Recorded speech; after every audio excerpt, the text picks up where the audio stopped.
The UW-Eau wrestling team starts year number 3 under head coach Tim Fader, with expectations continuing to rise. Coach Fader's goals when taking over the program was to increase the number of wrestlers on the team. You can't be successful in wrestling without fielding a full team, and I think there's times a couple years ago that there's four forfeits in a weight in a dual meet.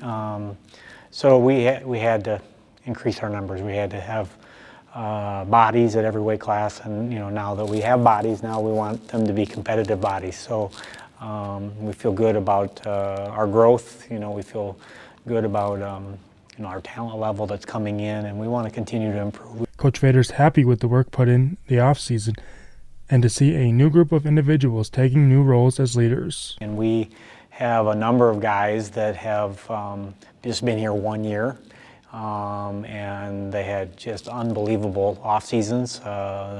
They wrestled, they lifted, they trained in different areas, and we had 2 kids that went overseas. One went to Mongolia, one went to Russia to wrestle.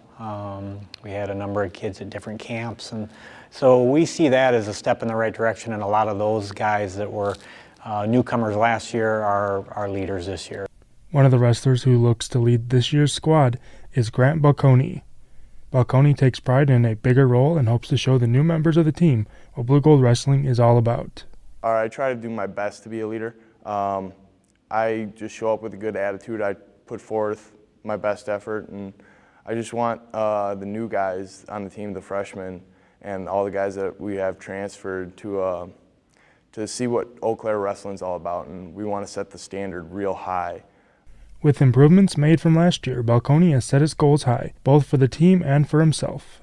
My goals individually, I want to make a run at the national tournament and make some noise there. I definitely think that we could make a run at lacrosse and whitewater this year. And I mean, as a team, we're growing, and I've definitely seen a lot of improvement over this past offseason. And I think we could be very, very well set to do something good at conference.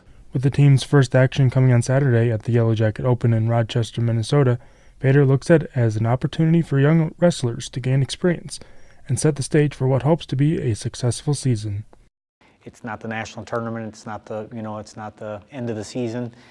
For a lot of these guys, it's their very first college wrestling match. So it should be enjoyable. It should be enjoyable. We want to make sure it's a learning experience and that it's a starting point for us to really to keep improving. Balconi says Fader and the rest of the coaching staff deserve tons of credit for where the program is and where it's headed. I think the coaching staff completely turned this program around, but when Coach Fader and Coach Perkin and everyone that we've had helping us along the way came in, the program's seen a complete 180, and everyone's real happy with the situation we have right now, and we're real excited to be on the rise. For BluNation, I'm Travis Nyhus.